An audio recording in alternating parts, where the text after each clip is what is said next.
Hi everybody, welcome back to my channel. I hope you guys all had a beautiful Thanksgiving and got to spend some time with your family. Today we are going to be sitting down and talking about all of the books that I read in November, as well as just having a little conversation that I'm sure you've all heard a lot of opinions about regarding book talk, the state of the world, and everything going on. So get your drinks, get cozy. I'm going to have some water today. It's not as fun as coffee. I originally was going to have coffee, but then my microphones were dead, so I drank my coffee while they were charging. I did my 24-hour readathon this month, so a lot of these books are actually in this video from that video. I am not going to be talking about one of the books that I read. I don't want to promote that author and their work anymore on my channel, but I did read 6 books this month. So we're going to talk about all of those in today's video. November was a very crazy month for, a lot of reasons that we all know. Obviously, the election happened, and if you're like me, I know a lot of us woke up very sad and confused and angry, and I took a lot of those emotions and I, went to work. Something that's so important in today's day and age, and especially having reading as my main hobby, it is so important to stay educated. When I was in high school, my favorite two subjects were history and English. And I remember being in history classes and hearing my teachers talk about history repeats itself when people forget. Reading is such an important tool to stay educated and to make sure that we never forget about our past and the history of humankind and of the world. And I guess that kind of directly ties into a little conversation that I want to have. There has been a huge conversation about if politics belong in book talk and booktube, and if there is space for that within this space itself. The thing is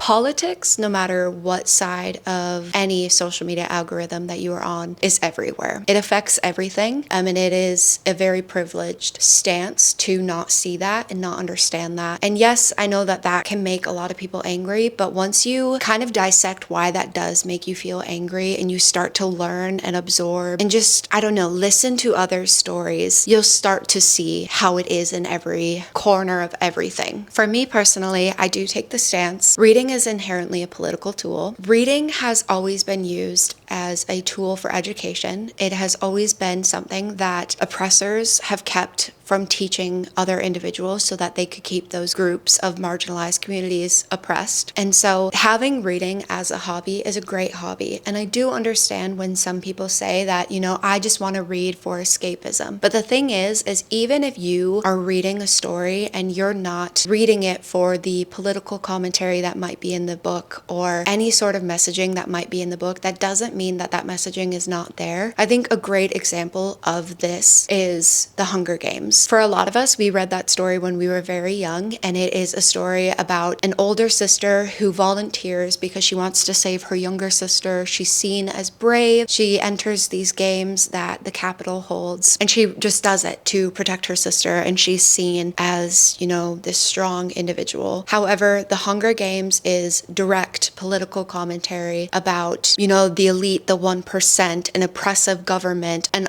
authoritarian, I don't know if I said that right, government and police body. It is a commentary on so many things that, genuinely, I would recommend to go down a deep dive of the Hunger Games books. And if you have not reread those books since you were really young, I really would recommend to reread them, because it's insane how much commentary and how those books relate to our real life, even though when we were younger, they were sold to us as this sort of dystopian book. There is a reason that those books are on a banned book list, because when you educate a population, you give them the power to think for themselves, and you give them the power to see patterns in how society is. And so in November, I actually did a video where I read banned books for a week. Now, I ended up scrapping that video, not because I didn't, like the messaging that the video had. For me, I read a lot of the books while I was in free time, out and about. I didn't have a lot of clips and good quality footage for the reading vlog. So I really just wanted to give those books a fair chance to be talked about on my channel. I really wanted to, recommend these books to add to your TBR and talk about what the books are about and the commentary that they are. I actually read my favorite book that I've read this year. I read this month when I was making that video. The most beautiful thing a person can be is a kind person, but even better is being an educated person. So I urge you,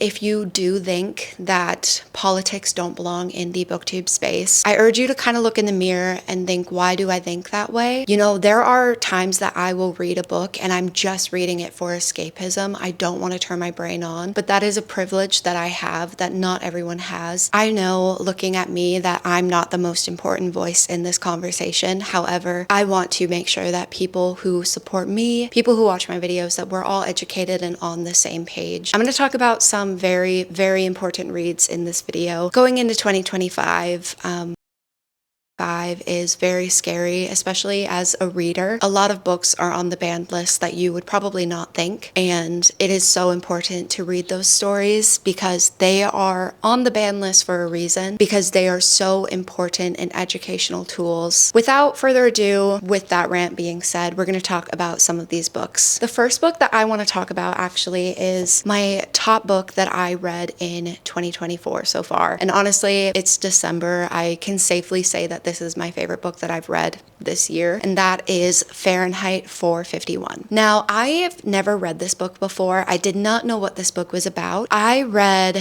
To Kill a Mockingbird in school. I read like Romeo and Juliet, and then I read like City of Ember when I was like in my elementary school ages, but I never got around to reading Fahrenheit 451, which I do know is a very popular classic that teachers will recommend their students to read. If you look at how many pages I have tabbed, if you were to flip through this book, I don't know if doing that, if you could really see, but I underlined and highlighted and just tabbed so many pages and so many quotes from this story. While I'm talking about this book, I'm actually going to put some of them on the screen just to share some of my favorites with you. So Fahrenheit 451 is a book by Ray Bradbury. This is the 60th anniversary edition. First off, I also want to talk about the cover itself is beautiful. I think this is one of the prettiest covers that I have seen. And there was an introduction for this story by Neil Gaiman. Usually whenever stories have introductions or at the end of the story, they'll have other authors talk about the books and dissect the story. I usually never read them, but this one I did, and it is so important and it is so powerful. I would recommend, if you're going to read this book, if you can, get this copy of it. It is amazing. So this story is set in a dystopian future where it's kind of similar to like 1984, where books are seen as something that no one is allowed to have, and there are firefighters in this world where instead of taking a burning house and setting it out, the firefighters actually go and find books and they destroy the books. And we follow our main character as he slowly starts to kind of see through this haze that he's been living in, and he starts to question, why are we told to destroy these books? What actually is happening? Like, why are people staying in a burning down house to just stay with these stories? There has to be something important in the messaging that is there. The story talks a lot about like free think and allowing yourself to learn and be exposed to things and not necessarily follow the status quo. It also has a little bit of commentary of governments and how blindly trusting a government is not always a good thing. It just talks a lot about education. I cannot even articulate how important this story is in today's day and age. If you have not read this story and you've not read any classics, this book is not difficult to dissect, and I think it is the most important book that I have read in, my reading career. Career is kind of a bold word to use. In my journey since I started reading full-time as a hobby, this is the most important story that I've ever read, and if I can urge you to read one book out of this story, it would be this one. I can't even put it to words. It's such an important story. So yeah, I read this book. I gave it 5 out of 5. Best book that I've read so far in 2024. I didn't have any expectations going into this story. I just knew that it was a classic and that a lot of people liked it. A lot of people do compare it to 1984, but if you're going to read one or the other, I would read this one. I didn't really love 1984, written by George Orwell. The thing with that story is there's a few scenes where the way men interact with women, it's very common among a lot of classics. Unfortunately, and we can see it in today's day and age, men have not always thought of women as equal to them, which is very disappointing to,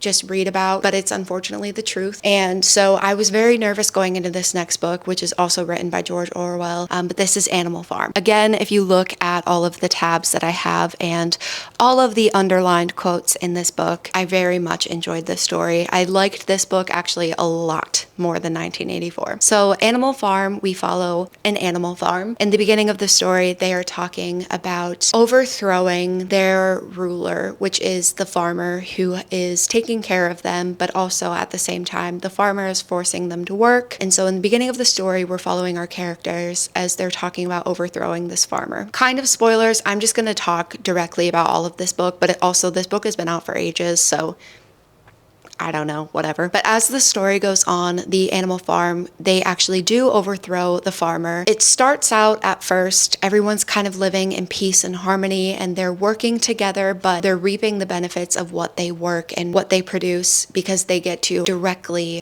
benefit from it. And then it slowly turns into a totalitarian government with a dictator. And especially in today's day and age, it is so important to read this story. I really enjoyed this book. You're literally in the character POVs of animals. It is such a fast story. I think this book is less than 150 pages long. Again, I'm showing you some of my favorite quotes from the book. The thing with these stories is if you're just reading it and just trying to only directly read the story, you're not thinking about what the messaging behind the book is, you're probably not going to like it. But I went into these two books directly trying to look at the messaging, and also I'm a very, my mind always works in pattern recognition. And so while I was reading these stories, I was directly looking at how these stories play into things that are happening right now. If you're going to read either of these books too, I would 100% recommend to read them and have your own copies so that you can underline, highlight, write in the books. These are such important books. Again, I can't say that enough. I'm probably saying the same two phrases for these books. This one is more so a commentary on tyranny and governments. It's very important because you slowly start to see, there's also a huge conversation about education and how it's used as a tool to oppress others. There is specific scenes with rules that the animals had written when they first overturned the original government that they were under. Only some of the animals could read the rules, and all of a sudden the rules are changing because some of the animals are saying that there's something, but you and I as the reader know originally what they were, which is just even more of a commentary. It is so important to be an educated individual. So yes, if you're going to read one George Orwell book, I would recommend this one. I've only read this one in 1984, but I would recommend this one over that one. And again, if you've not read Fahrenheit 451, please pick up this book. It is so important. Those were the two books that I read for my reading banned books for a week video. I also did read Outlawed. My copy is right now on my bookshelf. I ended up doing a softie enough of that book, not because, I didn't like the story or anything like that. Outlawed is more so talking about women's rights as a commentary. It takes place the Western civilization, the wild, wild West with cowboys and everything. Women, if you do not birth a child, if you're infertile, if you are single past a certain age, you're seen as a witch and you're basically banished from your community, and everyone looks at you like you're evil. I softie enough'd it just because I've been battling a reading slump for the last 2-3 months. Originally last month I thought I was out of the reading slump, but I've just noticed this month that in my free time I've just had a lot of anxiety, which it's normal, especially in this time of life and with everything that happened in November. I just didn't really want to read. I was more focused on what was happening in real life and things like that. So yeah, I softie enough that book. It felt wrong to just try and push through the book for the video. I wanted to give that book a fair chance when I decided to go back to it and read that book. Next, I read a very, very small book. There was a couple TikToks that were going around after the election happened that were talking about stories that are important to read for more educational standpoints. I bought two books that were just directly political educational commentaries. The thing with these books is everything in this book directly is literal history lessons and then correlating to direct history events that have happened within the last 5 to 10 years. This book personally is very short and I would recommend. This is on tyranny. It's 20 lessons from the 20th century by Timothy Snyder. If I had one complaint about this book, it's not even a complaint. It is just something that I would personally add to the book if the author, could, but would be direct sources. There's this whole argument of that's not really what happened and this is not whatever. I think it's so important in educational, not even arguments, but just conversations about what's happening in today's world to be able to directly cite your sources and things like that. Because I don't know, that's why like English class when we were in high school was so important, because it teaches you how to correctly cite sources and how to just understand when something's not real or not an actual source. This book talks a lot about the direct correlations from 1940s Germany to, unfortunately, what is happening in the United States right now. Now, this is not me trying to fearmonger at all. Literally in this book, one of the first quotes that I highlighted in this book says, "Americans today are no wiser than the Europeans who saw democracy yield to fascism or communism in the 20th century. Our one advantage is that we might learn from their experience. Now is a good time to do so." This book is not meant to be a tool to incite fear in anyone, but it is a tool, again, recognizing patterns. The thing with history is it's bound to repeat itself. Like I said earlier in this video, when I was in any history class, whether it was Minnesota State history, US history, or world history, the literal main thing that every history teacher or professor that I ever had said is history is going to repeat itself when we forget. So it's so important to learn and stay educated. This is just a very important book. Also, unfortunately, like the US education system is not the best. So it's so important to learn and be willing and open to learn. I think that there is a lot of language on social media, unfortunately, that states, if you don't already know these topics, shame on you. If you don't know what all of these different words mean, shame on you. But everyone has to start somewhere. Maybe you did learn it while you were in school, but you forgot. It's important, and there's a first step for everyone. And maybe your first step today is to start learning about what some of these terms that are being brought up is. I do think sometimes politics can be a scary conversation for people, just because that there is a lot of jargon that is just thrown across, and people love to have gotcha moments when you don't understand what they're saying. But that's where,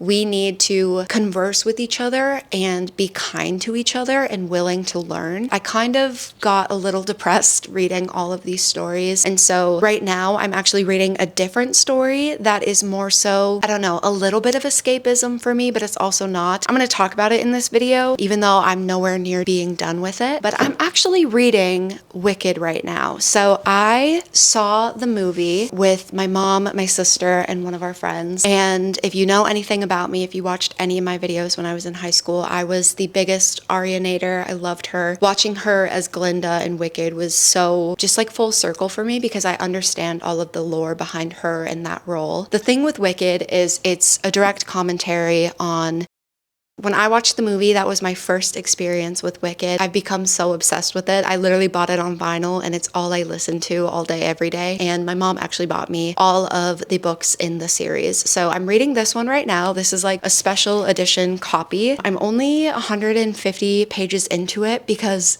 every page has this many words on it, and like it was written a while ago, so it takes a while to kind of get into the story because of the way that the book is written, and I really just want to take my time with it and really enjoy it. So yes, this directly goes back into what I was saying earlier. Sometimes you're gonna read a story and you're going into it with the mindset of like, I just want to escape and I want to read a fun story, whatever, but this is a story that directly talks a lot about things that happen in real life and things that other people deal with on their day-to-day. So I only have 2 more books to talk about. These I read in my 24-hour readathon, so I'm honestly not going to talk much about them. I did want to mention them as this is kind of a little bit of a chattier video, but it's also a reading wrap-up. I know literally it seems like the only videos I've been posting lately are reading wrap-ups, but I am trying. I get 75% way through a video and then I end up scrapping it. I don't know what's going on. During my 24-hour readathon, I read A Fragile Enchantment. Now, I had already read about half of the book before I picked this up for my 24-hour readathon. If you've not watched that video, please watch it. It was so fun to film, and it's like one of my favorite videos that I've made. This is a like YA romantasy. I would say this book is heavier on the romance than it is on the fantasy elements. In this world, our main character has this magical power where when she sews,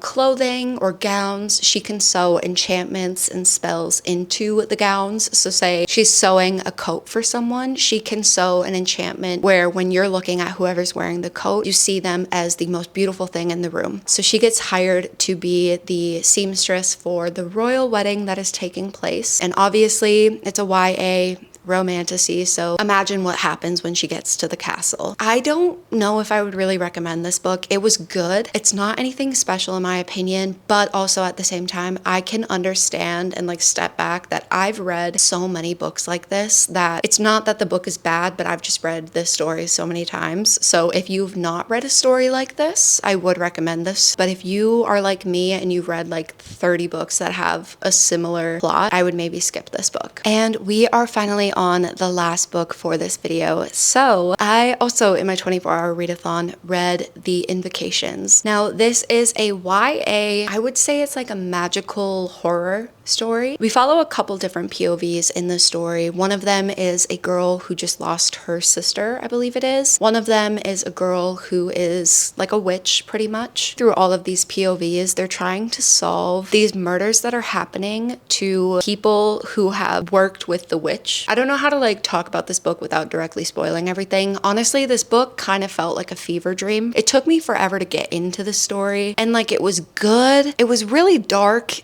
and like more dark than I was expecting it to be. So I don't know if I would recommend this book, but if you do want to read this book, I would personally save this for October. I think part of the reason that I didn't love it as much is because I read it in November, and at that point I'm kind of past the ghost stories and things like that. So yeah, if you do want to add this to your TBR, I would wait until next fall to actually read it. So that is it for today's video. If you watched to this point, thank you so much for sitting with me, hearing me out. I want to be a safe space for people and I want to be an ally for everyone. So this next year for me is going to be focused on being there for the people in my life, you know, who are going to be affected by this. I hope that if you've made it this far, that you decided to add Fahrenheit 451 or Animal Farm to your TBR. If there are any other classics that you think are really important to read in today's day and age and have great commentary on things that we're living through as a society, let me know. I'll add them to my TBR. Don't forget to subscribe and give this video a thumbs up. And yeah, I'll see you next time.